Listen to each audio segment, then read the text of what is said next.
नमो तस्स भगवतो अरहतो सम्मा सम्बुद्धस्स। नमो तस्स भगवतो अरहतो सम्मा सम्बुद्धस्स।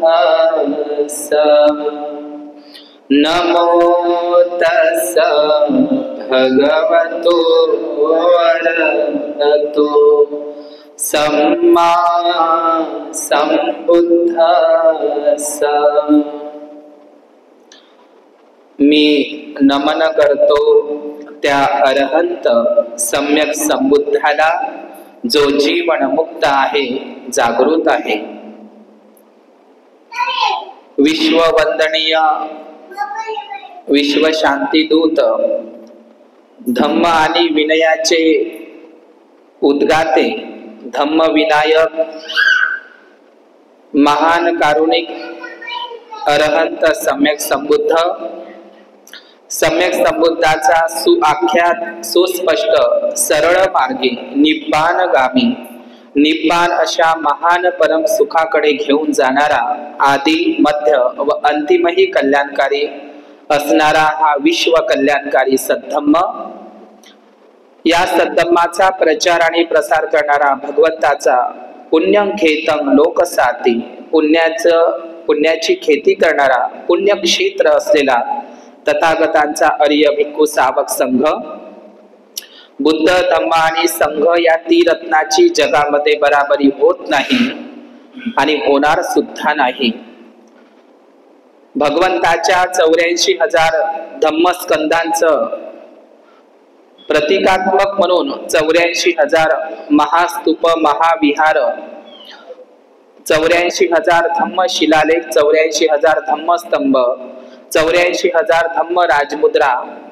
इतकंच नाही, हा महान राजा धम्मदायाद बनून आपला पोटचा गोळा महामहिंद्र आणि संघमित्रांना धम्म प्रचार आणि प्रसारासाठी भिक्खू म्हणून दान करणारा धम्मदायाद महान सम्राट अशोक आणि बोधिसत्व परमपूज्य डॉक्टर बाबासाहेब आंबेडकर, ज्या महामानवामुळे आमच्या जगण्याला आणि आमच्या मरण्याला सुद्धा एक अर्थ प्राप्त झाला, बोधिसत्व डॉक्टर बाबासाहेब आंबेडकरांच्या त्या त्यागाला आणि बलिदानाला वंदन करून उपस्थित सर्व श्रद्धाशील बौद्ध उपासक आणि उपासिकांना सविनय नमो बुद्धाय, जय भीम।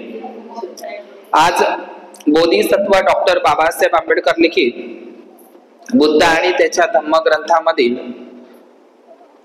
चांडालिका प्रकृती, चांडालिका, बुद्ध आणि त्याच्या धम्मग्रंथामध्ये एक गृहस्थी लोकांसाठीच, जे लोक गृहस्थी आहे, कौटुंबिक आहे, व्यावहारिक जीवन जगत आहे, त्या लोकांनी वसल सुत्त, महामंगल सुत्त, दिगजानु किंवा त्याला व्यक्यपब्ज सुत्त म्हणतात, पराभव सुत्त, सिगाल सुत्त, या सुत्ताचा आपण जे गृहस्थी लोकांसाठी अत्यंत महत्वपूर्ण उपदेश तथागत बुद्धांनी केलेला आहे, ज्या आता मी सुत्ताचं नाव घेतलेलं आहे, त्यापैकीच एक वसल सुत्त आहे, त्याला वृषल सुत्त म्हणलेलं आहे।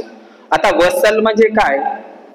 वसल म्हणजे काय तर त्याला वृषल म्हणतात, वसल म्हणजे चांडाळ, चांडाळ।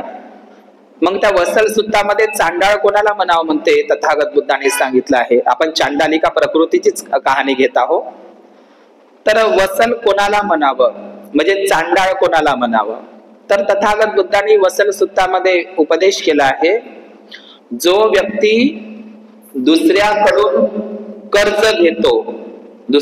कर्ज घेतो आणि त्या कर्जाची परतफेड करत नाही, जा तुझ्याच्याने जे होते ते करून घे, केव्हा दिले, कोण म्हणते दिले म्हणून, जा, नाही होत नाही देत, तुझ्याच्यानं जे होते ते करून घे, तुझे पैसे मी देत नाही। कोण पाहिलं देत असताना, कोणाला दिसलं नाही देत, होईन तेव्हा देईन, नाही तर देणारच नाही। तर वसल कोणाला म्हणावं तर भगवान बुद्धाने सांगितलं आहे, जो दुसऱ्याचे कर्ज काढतो पण त्याचे कर्ज परत करत नाही, त्या कर्जाची परतफेड करत नाही, घेतलेले उसने पैसे परत करत नाही, त्याला वसल म्हणावं, म्हणजे चांडाळ म्हणावं बुद्धाच्या भाषेमध्ये. दुसऱ्याचे कर्ज घेऊन त्याला परतफेड करत नसेल तर अशा व्यक्तीला चांडाळ, वसल म्हणावं, असं भगवान बुद्धांनी वसल सूत्रामध्ये सांगितलेलं आहे. आणखी वसल कुणाला म्हणावं म्हणजे चांडाळ कुणाला म्हणावं तेही बुद्धांना सांगितलेलं आहे. एखादा व्यक्ती दुसऱ्याच्या घरी जाऊन मस्त आहुंचार पाहुणचार भोगतो, पण आपल्याच घरी जर पाहुणे आले तर खिशे रिकामे दाखवतो, दरिद्रता दाखवतो, गरिबी दाखवतो, खिशे खाली दाखवतो, आमच्या घरी काहीच नाही, आम्ही गरीब आहोत, म्हणजे अशी केविलवाणी करतो. म्हणजे दुसऱ्याच्या घरी आहुंचार पाहुणचार खातो पण स्वतः मात्र आपल्या घरी पाहुणे आले तर त्याची तो आगत स्वागत करत नाही, त्याचा आहुंचार पाहुणचार करत नाही. दुसऱ्याच्या घरी खातो पण स्वतः मात्र एकटाच गोड गोड खातो. यालाही काय समजावं, वसल चांडाळ समजावं. समज तुम्हाला चांडाळ वसल कोणाला समजावं म्हणजे दुसऱ्याच्या घरी आहे ना असे स्वभाव संस्काराची लोक. तिसरा मनुष्य सांगितलाय भगवान बुद्धांनी चांडाळ वसल कोणाला म्हणावं, शरीराने धडधाकट आहे, तरुण आहे, बलदंड आहे, शरीरानं धष्टपुष्ट आहे, तरुण आहे, युवा आहे, काही करण्याची धमक आहे, म्हणजे धडधाकट असून आपल्या म्हाताऱ्या आई वडिलांची, वृद्ध माता पित्यांची जो सेवा करत नाही अशाला वसल चांडाळ म्हणावं. म्हणजे आपण पाहिले असेल तरुण मुलं घरी राहतात आणि म्हातारे आई वडील काम करतात, तर अशाला चांडाळ वसल म्हणावं. म्हणजे जो म्हाताऱ्या आई वडिलांच्या भरोशावर जीवन जगतो, म्हाताऱ्या आई वडिलांना कामाला पाठवतो आणि स्वतः धडधाकट असून घरी राहतो, त्याला वसल चांडाळ म्हणावं. हे वसल सूत्र मी नंतर कधीतरी सांगेल, पण ते आता चांडालिका प्रकृतीची कहाणी आली. पण चांडालिका ही जी कहाणी आहे चांडालिका प्रकृतीची, तर चांडालिका प्रकृतीची कहाणी तुम्ही अनेकदा ऐकली आहे. बुद्धाच्या काळामध्ये सुत्त निपात ग्रंथामध्ये, त्रिपिटकाचा एक भाग आहे सुत्त निपातामध्ये मागंदिया जे सामावतीची तुम्ही कहाणी ऐकली असेल, खूप सुंदर कहाणी आहे सामावती, खूप सुंदर कहाणी आहे. आपण कधीतरी तो भाग घेऊया. मला 2 घंटे लागेल सामावतीची कहाणी सांगायला. खूप सुंदर कहाणी आहे, अत्यंत महत्वाची कहाणी सामावतीची. त्या सामावती प्रकरणामध्ये तुम्हाला मी आधीच सांगितलं, आपण शिकलो जेव्हा यशोधरेचं स्वयंवर पद्धती होती बुद्धाच्या काळामध्ये, स्वयंवर पद्धती. तर जेव्हा स्वयंवर पद्धती होती तर त्या स्वयंवर पद्धतीमध्ये यशोधरेनं मनोमन सिद्धार्थ गौतमाची निवड केली होती. मनोमन तिथं युद्ध कला कौशल्य याची ते गरज नाही म्हणत होती. ते मला ते सिद्धार्थ गौतमाशीच लग्न करायचं. तो सुंदर होता, देखणा होता. बुद्धासारखी सुंदरता, बुद्धासारखी ब्युटी जगामध्ये कोणाचीच नाही आणि राहणारही नाही. 32 लक्षणं आणि 80 अनुव्यंजन लक्षणं, 32 लक्षणं. नरसिंह गाथामध्ये आपण त्याचं उदाहरण घेतलं तर आपल्याला माहित पडेल, बुद्धासारखा सुंदर व्यक्ती कोणच नाही. इतकी सुंदर ब्युटी. मनानं तर सुंदर आहेच, शरीराने सगळ्यात उंच व्यक्ती, बुद्धासारखा उंचीचा व्यक्ती झाला नाही. बुद्धाची विचाराची उंची तर विचारूच नका, विचाराची उंची तर आहेच आहे, पण बुद्ध शारीरिक पद्धतीने सुद्धा ते उंचच होते. त्यांच्यासारखा सुंदर व्यक्ती जन्मात आला नाही आणि येणारही नाही बुद्धासारखा. खूप सुंदर. तर सामावतीच्या कहाणीमध्ये एक उदाहरण सापडतं. भगवान बुद्धांनी सांगितलं आहे, प्रथम मारसेना ही कामवासना आहे. प्रथम मारसेना काय आहे? कामवासना. तर तथागत बुद्धांनी तर या कामवासनेवर संपूर्णपणे विजय प्राप्त केला होता. या संपूर्ण मार सेनेवर विजय प्राप्त केला होता, संपूर्ण तृष्णेवर विजय प्राप्त केला होता. आणि तथागत बुद्ध जे जी सामावतीची जी मी कहाणी सांगतो आणि प्रकृतीची कहाणी सांगतो, तर सामावतीच्या कहाणीमध्ये मागंदीय नावाचा एक व्यक्ती आहे, मागंदीय. आणि त्या मागंदीय नावाच्या व्यक्तीला मागंदिया नावाची एक सुंदर कन्या आहे. आणि ती भद्दवती नगरी मधली कहाणी आहे. कौसांबी आणि भद्दवती, भद्दवती आणि कौसांबी अशातली ती कहाणी आहे सामावतीची. तर हा भद्दवती नगरी मधला मागंदीय नावाचा एक व्यक्ती राहतो, श्रीमंत. आणि या मागंदीय नावाच्या त्या व्यक्तीला मागंदिया नावाची एक सुंदर कन्या असते, तरुणी. आता त्या मागंदियाचे जे आई वडील आहे, मागंदिया त्या मुलीचं नाव आहे, तरुणीचं, लक्षात ठेवा. तर त्या मागंदियाच्या आई वडिलांनी असं ठरवलं की माझ्या मुलीसारखी सुंदर मुलगी अख्ख्या जम्बूद्वीपात नाही, माझ्या मुलीसारखी मुलगी सुंदर नाही. आजही आपण बघतो का नाही? म्हणजे काय बघतो, एखाद्या माता पित्याला जर मुलगी किंवा मुलगा सुंदर असेल तर प्रत्येक आई वडिलांची अशी इच्छा असते की माझी मुलगी सुंदर आहे, माझा मुलगा सुंदर आहे, तर त्याच्यासाठी सुंदरच मुलगी बघावी लागेल किंवा सुंदरच मुलगा बघावा लागेल, आहे का नाही? आता ती मागंदिया खरोखर सुंदर होती पाहायला. मी सामावती कहाणीचा थोडासा संदर्भ सांगतो आणि मी प्रकृतीकडे येतो. तर ही मागंदिया खरोखर सुंदर होती, खूप देखणी, तरुण युवा, खूप सुंदर, पाहायला खूप देखणी होती मागंदिया. तिचे आई वडील आणि या मागंदियाला एवढा गर्व झालेला होता. कशाचा गर्व?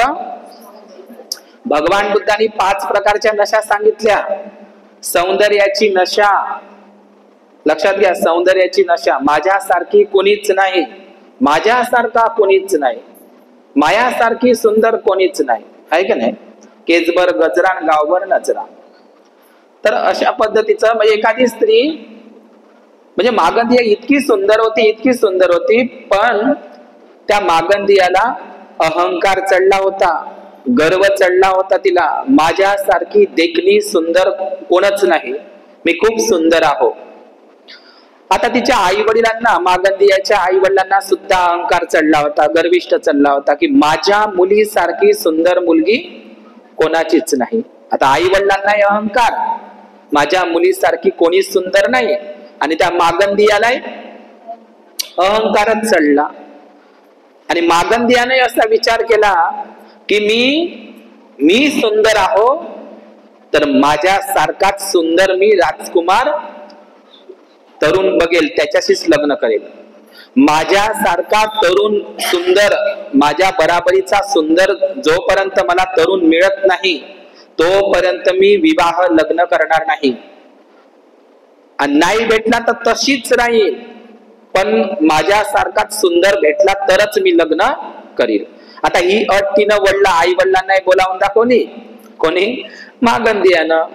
आईला म्हणते आणि वडिलांना म्हणते, मागंदिया मी सुंदर आहो आणि मी सुंदर मुलाशीच लग्न करेल, आणि नाही मिळाला तसा शोधून तर तशीच कुवारी राहील, पण मी लग्न करीन तर सुंदर मुलासोबतच करील.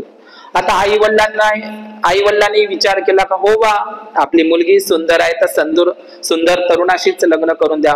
आई वडील आणि मागंदिया आपल्या विचारावर ठाम होते. आता तरुणाची शोधाशोध चालू होती. आणि एकदा मागंदिया आणि मागंदियाची आई कुठल्या तरी गावाला जात होते रस्त्यानं. लक्षात घ्या, रस्त्यानं जात असताना, मार्गावर जात असताना तथागत बुद्ध आणि त्यांचा भिक्खू संघ तिकडून येत आहे आणि तिचे माता पिता त्या दिशेनं जात आहे. तर त्या मागंदियाच्या आई वडिलांची नजर बुद्धावर पडली. बुद्ध पुढे होते आणि मागे भिक्खू संघ होता. आणि बुद्ध उंच पुरुष माणूस, धाडदिप्पाड, त्यांची आभा प्रभा मंडल खूप सुंदर, जरी चिवरात होते तरी बुद्ध, आहे की नाही? तर ते इकडून जात आहे माता पिता आणि बुद्ध तिकडून येत आहे. बुद्ध चारिकेसाठी, धम्म प्रचारासाठी निघाले होते. तर त्या मागंदियाच्या आई वडिलांची नजर बुद्धावर पडली आणि बुद्ध पाहिल्याबरोबर इतका सुंदर आहेच ना तो सुंदर. आता त्या मागंदियाच्या आई वडिलांनी काय केलं, बुद्धाकडे बघितलं आणि त्यांनी मनातल्या मनात विचार केला, माझ्या मुलीसाठी यांच्यासारखा सिद्धार्थ गौतमासारखा सुंदर व्यक्ती भेटूच शकत नाही, बुद्धासारखा. माझी मुलगी सुंदर आहे ना, रूपवान आहे ना, बुद्धासारखी ब्युटी, बुद्धासारखा सुंदर वर शोधून सापडणार नाही, हाच योग्य वर राहील. तो विसरून गेले, त्या मागंदियाचे आई वडील विसरून गेले की त्याचं मुंडन केलेलं आहे, दाढी मिशीचे केस काढलेले आहे, तो संन्यासी आहे, परिव्राजक आहे, भिक्खू आहे, हे विसरून गेले. फक्त त्यांचं काय बघितलं त्यांनी? सौंदर्य बघितलं, त्यांचं शरीर बघितलं. पण ते विसरून गेले, त्याचे माता पिता, मागंदियाचे आई वडील विसरून गेले की हा एक भिक्खू आहे, प्रवज्जित आहे आणि तो गृहस्थी नाही आहे, त्यांनी गृहत्यागी झालेला आहे, हे विसरून गेले त्याचे आई वडील, माता पिता. आणि त्या मागंदियाचे माता पितांनी काय केलं? दुरून येताना बुद्धाला पाहिलं. बुद्धाला भेट वगैरे घेतली नाही, फक्त दुरूनच पाहिलं. आणि दुरूनच ते मागंदियाचे माता पिता परत आले घरी, घरी आले आपल्या परत.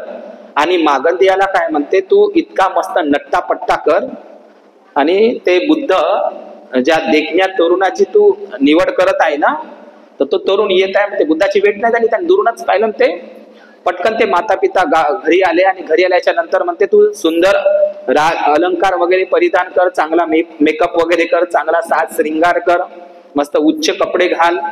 तर मस्त तिनं नट्टापट्टा वगैरे सगळा केला मागंदियानं. काय त्यासाठी? तिचे आई वडील म्हणतात, आणि तू रस्त्यामध्ये किंवा गावामध्ये जेव्हा बुद्ध येईल चारिकेसाठी, तेव्हा तू त्याला दिस आणि तू त्याला प्रपोज कर. प्रपोज म्हणजे तू मागणी घाल, समजलं का? मी त्याला बोलवण्यासाठी हे सगळं वगैरे. तर मागंदिया तसंच कर. सांगणारी कोण आहे? तिचे आई वडीलच.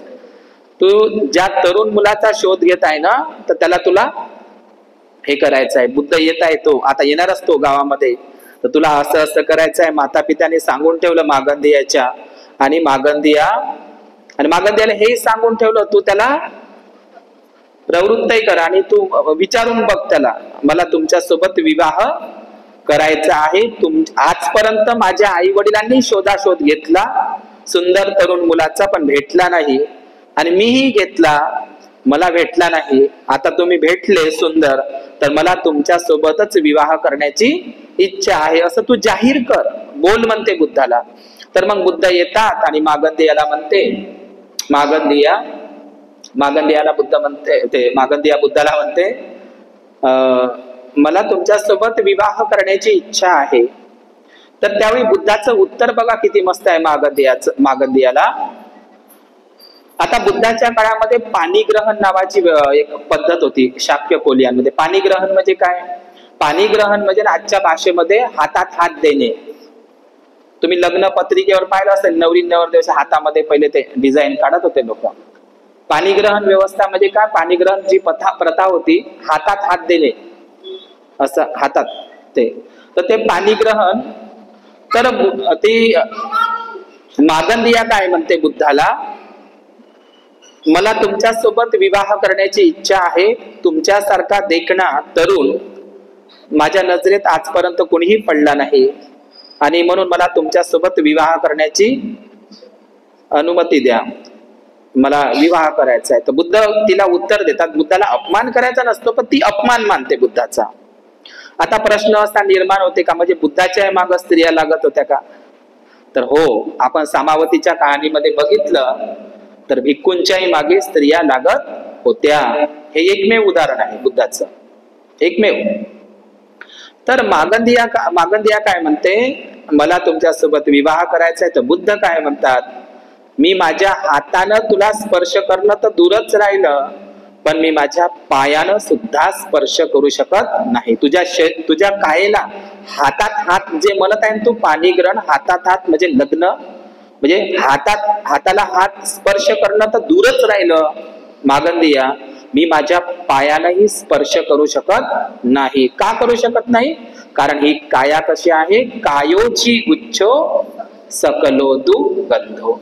कारण बुद्धाला या शरीराची अनित्यता, नश्वरता, हे शरीर कसं दुर्गंधीचं घर आहे, हे कसं दुर्गंधीचं घर आहे, रोगाचं शोकाचं घर आहे, हे बुद्धाला समजलं होतं. ही काया बुद्धासाठी कशी झाली होती? दुर्गंधयुक्त, म्हणजे या दुर्गंधीला, जसं काही लोक रस्त्यानं चालत असताना विष्ठा वगैरे राहते का नाही रस्त्यामध्ये, दुर्गंध पडलेली असते तर लोक बचाव करते का नाही, माझा पाय पडला नाही पाहिजे त्या दुर्गंधीवर म्हणून. तर बुद्ध काय समजत आहे, शरीराला दुर्गंध, मी मागंदिया, मी माझ्या हातानं तर सोड पण तुला पायानं सुद्धा स्पर्श करू शकत नाही, म्हणजे इतकं बुद्ध. आता बुद्ध असं का म्हणत आहे, एका अर्थानं बुद्ध मागंदियाला या शरीराची अनित्यता, नश्वरता, तिचं गर्वहरण करत आहे. जिने सौंदर्याचा घमंड होतं, रूप गर्विता होती ती आम्रपाली सारखी, तिचं गर्वहरण करत आहे. बुद्ध तिला अनित्याचा बोध सांगत आहे, शरीराची नश्वरता सांगत आहे, शरीर कसं दुर्गंधीचं घर आहे हे समजावून सांगत आहे. पण तिनं त्याचा वेगळा अर्थ लावला. मी एवढी सुंदर, सगळे लोक माझी तारीफ करतात, माझ्यासारखी सुंदर कोण नाही, आजपर्यंत मी कोणाची निवड केली नाही. आणि ह्या बुद्धाला मी स्वतःहून म्हणत आहे माझ्यासोबत लग्न करण्याची इच्छा नाही, केलं तर नाही केलं लग्न, पण माझा किती मोठा अपमान केला की माझं शरीर दुर्गंधीचं घर आहे असं म्हटलं, अनित्य आहे असं म्हटलं, नश्वर आहे असं म्हटलं, हाताला तर सोडून पायाला सुद्धा स्पर्श करणार नाही असं म्हटलं. तिला तो तिचा अपमान वाटला, कारण तिचं ते समज आहे, तिचं अज्ञान आहे ते. बुद्धानं तिला बोध दिला, समजून सांगितलं शरीर कसं दुर्गंधी आहे, पण तिला तो काय वाटला, बुद्धाचा माझा अपमान केला असं वाटलं तिला. आता तिचा ते समज झाला आणि तिनं बुद्धाचा बदला घेण्याचं ठरवलं होतं. ते सामावतीची कहाणी आपण कधीतरी घेणार आहोत.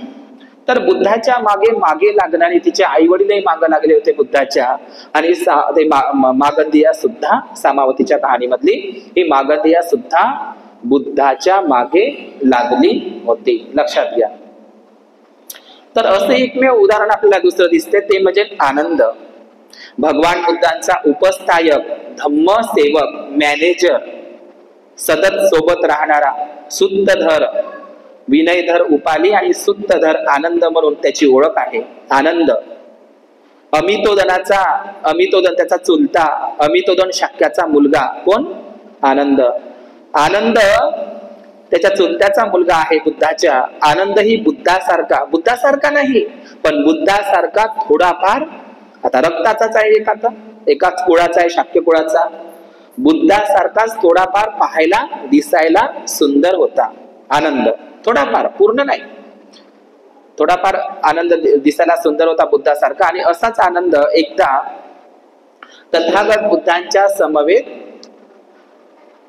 धम्मचारिका करण्यासाठी, धम्मप्रचारासाठी ते निघाले असताना तथागत बुद्धाला खूप तहान लागली आणि तथागत बुद्धांनी तथागत बुद्ध एका झाडाखाली थांबले आणि आनंदाला म्हणते, आनंदा, बाजूला कुठेतरी एखादी तळ असेल, विहीर असेल, नदी असेल, तर मला खूप जोराची तहान लागली, मी झाडाखाली थांबतो सावलीमध्ये, तू माझ्यासाठी पाणी घेऊन ये. तर आनंद पाणी आणण्यासाठी गेला, स्वतःही प्यासाठी आणि तथागतांना आणण्यासाठी आनंद निघाला. निघत असताना त्याने शोधाशोध घेतली आणि त्याला मग एका विहिरीवर एक त्याच्याच वयाची, आनंदाच्याच वयाची तरुण युवती, जिचं लग्नाचं वय आहे, तारुण्यपणामध्ये पदार्पण केलेलं आहे, नेमकं दिसायला छान आहे आणि सडपातळ बांधायची, खूप सुंदर होती प्रकृती. तिला पालीमध्ये पक्ती म्हणतात. पाली शब्द पक्ती आहे. पाली म्हणजे काय, पक्ती. आणि संस्कृत भाषेमध्ये प्रकृती आहे. प्रकृती म्हणजे काय, निसर्ग, ज्याला कुदरत म्हणतो आपण, प्रकृती म्हणतो ना, किंवा आपण पालीमध्ये प्राकृत भाषा म्हणतो, पालीला प्राकृत म्हणतो. प्राकृत म्हणजे काय, प्राकृतिक, नॅचरल, नैसर्गिक, लोकांच्या बोलीतून ती तयार झालेली ओरिजिनल भाषा प्राकृत. आणि प्रकृती म्हणजे निसर्ग. तर हिचं नाव प्रकृती होतं, पालीमध्ये पक्ती म्हणतात. तर ही पक्ती हीन कुळातली होती. हीन कुळातली म्हणजे अस्पृश्य कुळातली होती, हीन जातीतली, अस्पृश्य कुळातील. तर ही प्रकृती त्यावेळी त्या विहिरीवर पाणी भरत होती आणि तिनं मोठकच पाणी मोठमध्ये ते काढत असताना आनंद तिथे गेला आणि उभा राहिला आणि म्हणत आहे, भगिनी, मलाही पाणी हवा आहे, मलाही पाणी हवा आहे. तिचं लक्ष नव्हतं. आणि नंतर तिनं बघितलं मागे वळपाळून, तर आनंद तिथे उभा दिसला. भगिनी, मला पाणी हवा आहे. आता प्रकृती हीन कुळातली, अस्पृश्य कुळातली जन्माला असल्यामुळे त्यांना तिच्या गावामध्ये जी वागणूक मिळाली होती, कोणाला, प्रकृतीला, जी वागणूक आजपर्यंत तिला मिळत गेली होती, तिच्या सावलीलाही कोण उभं राहत नव्हतं.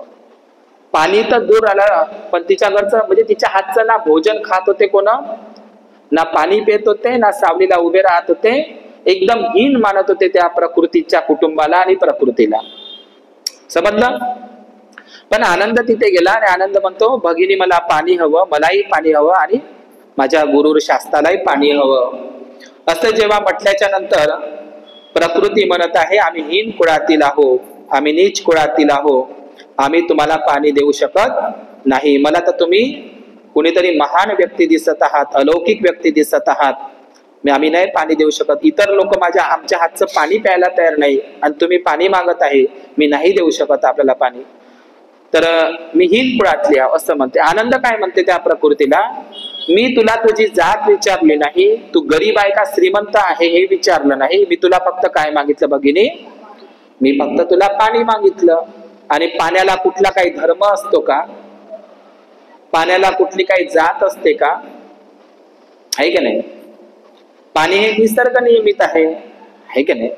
तर भगिनी मी तुला फक्त पाणी मागितलंय, पाणी विचारलं आहे, मी तुला तुझी जात विचारली नाही, तू गरीब आहे का श्रीमंत विचारलं नाही, तू हीन कुळातील आहे का उच्च कुळातील आहे, मी तुला ते विचारलंय. मला फक्त काय कशाशी मतलब आहे, पाण्याशी. तर तिला हे शब्द इतके चांगले वाटले की तिच्या कानाला इतकं मस्त वाटलं, कारण ते सन्मानाचे शब्द होते. आजपर्यंत तिच्या हातचं कोणीही पाणी प्यायला, अन्न तर दूरच राहिलं, पाणी प्यायला तयार नव्हतं. पण आज कुणीतरी आम्हाला बराबरीचं लेखून, समान लेखून, सारखं लेखून, जसं आम्ही माणसं आहोत तसं तुम्ही आहात, म्हणजे असा भेदाभेद न करता, असं अच्युतपणा न पाळता आमच्या हातचं कुणीतरी आता पाणी मागत आहे, सन्मानानं मागत आहे. मी तुला तुझी जात विचारली नाही, तुझं कुळ विचारलं नाही, मी तुला फक्त भगिनी पाणी मागितलं आहे. तिला खूप छान वाटलं.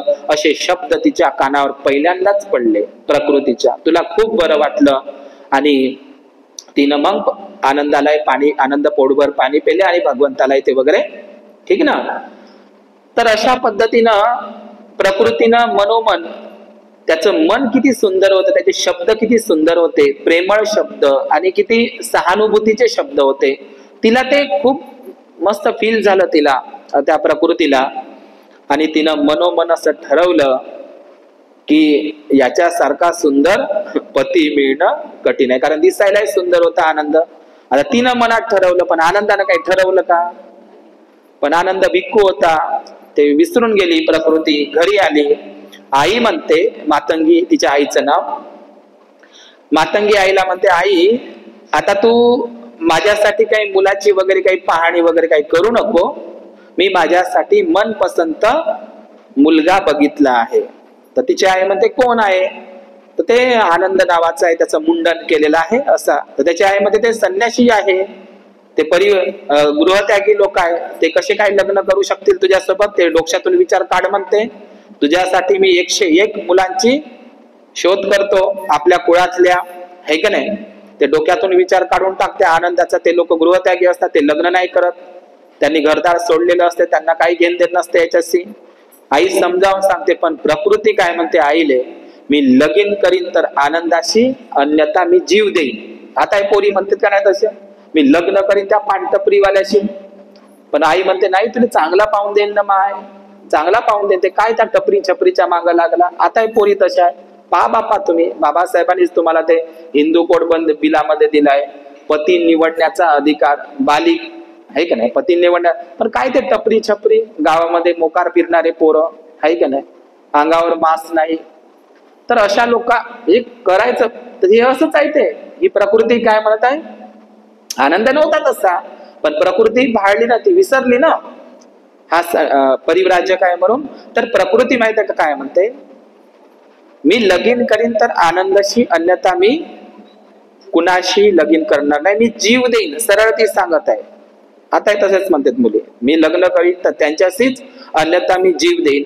आता असं म्हणल्याच्या नंतर प्रकृती पुन्हा धावत आली आणि आनंदाचा शोध घेत आहे. आणि आनंद ज्या दिशेनं गेला, सुदत्त अनाथ पिंडकाच्या श्रावस्तीच्या जेतवनाच्या दिशेनं आनंद निघत आहे. तर तिथं पाठलाग करत गेली प्रकृती.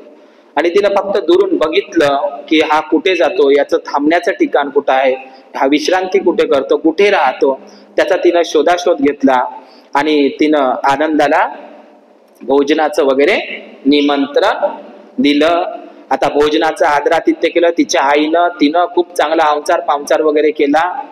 आणि ती कहाणी न सांगता मी सरळ सरळ बुद्धाच्या त्या कहाणीकडे येतो. मग प्रकृती पुन्हा श्रावस्तीच्या जेतवनामध्ये आली दुसऱ्या दिवशी. आता ज्यावेळी ती श्रावस्तीच्या गेट पाशी आली, जेतवनामध्ये पोहोचली, त्यावेळी आनंदाला ती दुरून येताना दिसली प्रकृती. आता दुरून येताना दिसल्याच्या नंतरही आनंद मात्र चारिकेला निघून गेला. म्हणजे चारिकेला निघून गेला, बाद दिसला नाही तर तेवढीच आपली सुटका होईल. आनंदानं ओळखलं, समजलं का? तिनं म्हटलं होतं ना घरी बोलावून जेवून मी तुमच्या सोबत विवाह करत आहे असं वगैरे सगळं. आनंद पहिलेच भीतीमध्ये होता. आता ही घटना फक्त प्रकृतीला मलाच माहित आहे. आणि इथं जर आली तर तिनं श्रावस्तीच्या जेतवनामध्ये भिक्खूंचे लोक आहे का नाही, बुद्धाकडे ही घटना नाही झाली पाहिजे. तर दुरूनच येताना पाहिलं आनंदानं, दिसली त्याला आनंदाला प्रकृती दुरून येताना दिसली, तरी पण तो मात्र चारिकेच्या निमित्तानं हीच योग्य संधी आहे म्हणून सुटका करून निघून गेला. आता ही जी प्रकृती आहे आनंदाची चारिका होऊन पूर्ण दिवसभर त्या गेट पाशी थांबली. आनंद जोपर्यंत येत नाही तोपर्यंत तिथंच थांबून राहिली, समजलं? आणि जेव्हा आनंद चारिका होण्याला जे काही असेल ते आला दिवसभरातून, आणि मग प्रकृती त्याला गेट पाशी दिसली. आणि मग भगवान बुद्धांचं प्रवचन चालू होतं जेतवनामध्ये. राजा प्रसेनजित, मल्लिका देवी उपासिका, सुप्रिया, विशाखा, सुदत्त, नागपिंड, किसा गौतमी, पटाचारा, असंख्य भिक्खू संघ तिथं बसलेला आहे. आनंद उपस्थायक, अग्रश्रावक भिक्खू बसलेले आहे. राजे महाराजे प्रवचनात बसले आहे. खूप मोठा भिक्खू संघ त्या ठिकाणी बसलेला आहे. म्हणजे एवढा सारा भिक्खू संघ, एवढा उपासक वर्ग, राजे महाराजे, सेठ, धनी, सावकार, गरीबातला गरीब सगळे माणसं तिथं बसलेले आहे बुद्धाचं प्रवचन ऐकण्यामध्ये. आणि ही प्रकृती तिथे आली आणि त्या समजलं चिंचासारखं तर नाही पण प्रकृती आली.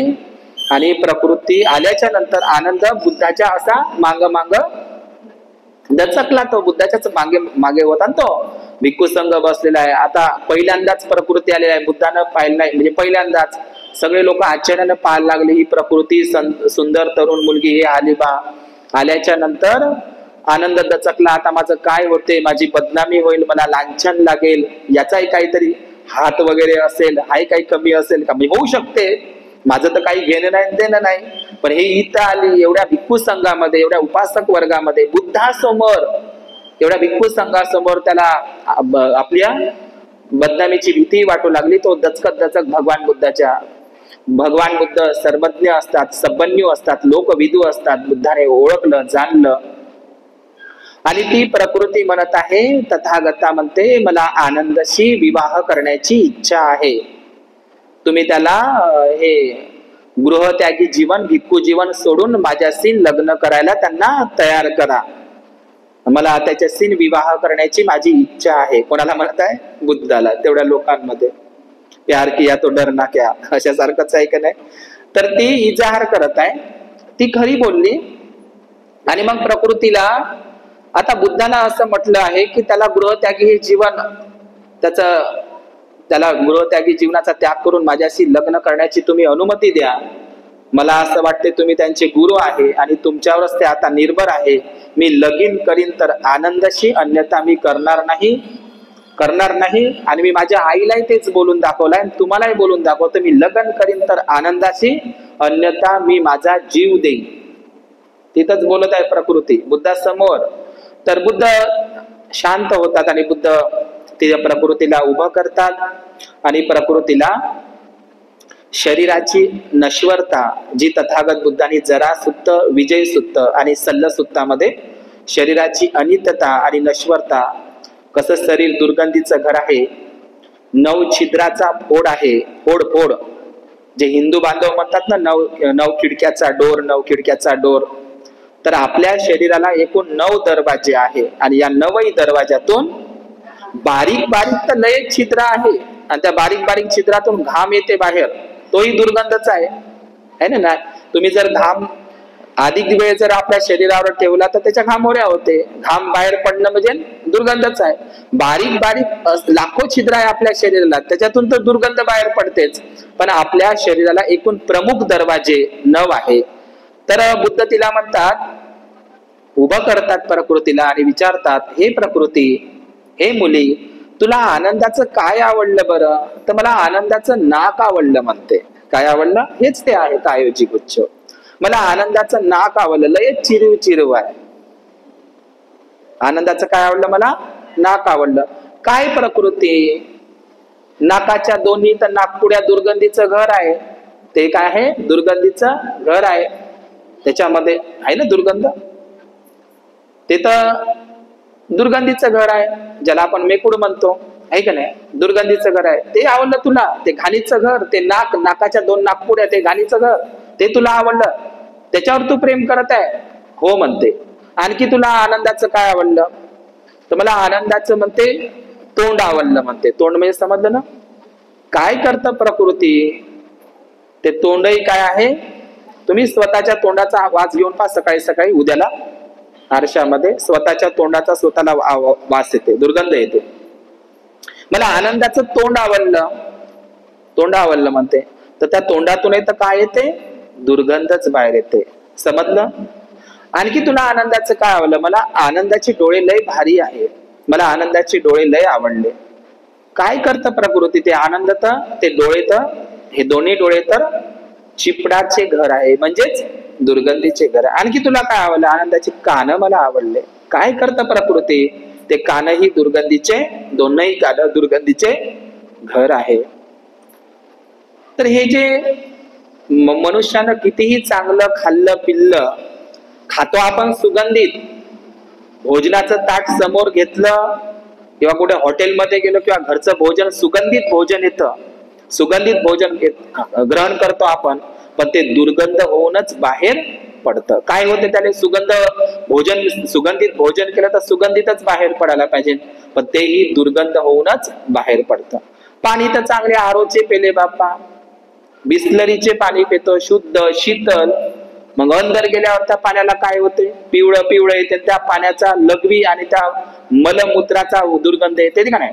जसं पाणी गेलं पोटात तसंच यायला पाहिजे, पण येते का तसं? दुर्गंध होऊनच बाहेर पडते ना. त्या मूत्राचाही वास येते, त्या विष्ठेचाही वास येते. तर हे एकूण दोन, म्हणजे मळाचं घर आणि मूत्राचं घर. काय समजायचं ते तुम्हाला समजत असेल. तर हे मलमूत्राचे एकूण हे दोन घर आणि एकूण 7, 8 आणि 9. 9 किती झाले? 2 डोळे, 2 कान, 2 नाकपुड्या, किती झाले? 6 झाले. हे तोंड आणि मल आणि मूत्राचे द्वार 8 आणि 9. तर या 9ही दरवाजातून ही जी गोष्ट आहे ना, मिलिंद प्रश्नामधली आहे, विजय सूक्तामधली ही गोष्ट आहे. मिलिंद प्रश्नामध्ये म्हटलेलं आहे 9 छिद्राचा फोड आहे. फोड म्हणजे काय? जसं काटाचा टोचणी लावली तर फोडातून काय निघते? पू निघते, दुर्गंध निघते. तर तसंच आपलं शरीर काय आहे म्हटलंय? 9 छिद्राचा फोड म्हटलं आहे. हीच गोष्ट त्या आरतीमध्ये फिट बसवली आहे. 9 खिडक्याचा डोर, म्हणजे आपल्या शरीराला एकूण 9 दरवाजे आहे.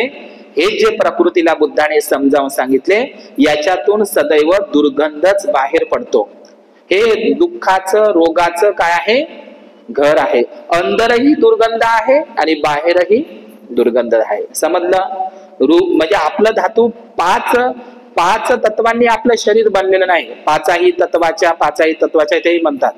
5 तत्वापासून नाही तर 4 तत्वापासून, ज्याला 4 महाभूत म्हटलेलं आहे, या 4 महाभूतापासून प्रत्येक मनुष्याचं शरीर बनलेलं आहे, ज्याला नाम रूप म्हटलेलं आहे. रूप कशाला म्हणता तुम्ही? या फक्त चेहऱ्यालाच रूप म्हणता. बुद्धानं डोक्याच्या केसापासून तर पायाच्या नखाला या संपूर्ण शरीराच्या या पाठला रूप म्हटलेलं आहे. नाम म्हणजे चित्त, माइंड. पृथ्वी, आप, तेज आणि वायू हे 4 महाभूत म्हणजे 4 घटकांपासून रूप, वेदना, संज्ञा, संस्कार आणि विज्ञान हे पंचस्कंद. याला हाका मारण्याचं व्यवहाराचं नाव आपलं वेगवेगळं ठेवलं आई वडिलांनी, पण बुद्धानं या कायेला, या 3.5 हाताच्या शरीराला नाम रूप हे संज्ञा दिलेले आहे. समजलं तुम्हाला? तर हे संपूर्ण शरीर कसं आहे? दुर्गंधीचं घर आहे. म्हणून म्हणतात ना, पुतंगमत्ती धनंगमत्ती इति बालो विहयती अत्तही अत्तनो नत्ती कुत्तो पुत्तंग कुत्तो धन. हे मूर्ख माणसा, अरे हे मूर्ख माणसा, ज्याला तू आपले धन, माझे धन, माझे धन, माझा पुत्र, माझे धन म्हणत आहे, तुझं स्वतःच शरीरावर तुझी म्हणजे तुझी हुकूमत चालत नाही, तुझी काही मालकी चालत नाही, तर कुठला पुत्र आणि कुठलं धन? आपल्या शरीरावर तरी आपली हुकूमत चालते का? म्हणून तर रट्टपालाला भगवान बुद्धांनी समजावून सांगितलं ना, हे रट्टपालानं बुद्धाची गोष्ट त्या राजाला समजावून सांगितली ना, कोणती? आपली कशावरही मालकी नाही, या शरीरावरही मालकी नाही. हे गाडी बंगला बैल गाडी जे काय आहे ते तर दूरच राहिलं, आपल्या स्वतःच्या शरीरावरही आपली मालकी चालत नाही. हे काय किती सुंदर गोष्ट आहे ते रट्टपालाची. आपली कशावरही मालकी नाही, सर्व काही मागे सोडूनच जावे लागते. लक्षात घ्या, या शरीराची नश्वरता, अनित्यता आणि ही किती दुर्गंधयुक्त हे शरीर आहे. मग शरीराची काळजीच घ्यायची नाही का? तथागत बुद्धांनी सांगितलंय, आरोग्याची काळजी करणं चांगली गोष्ट आहे.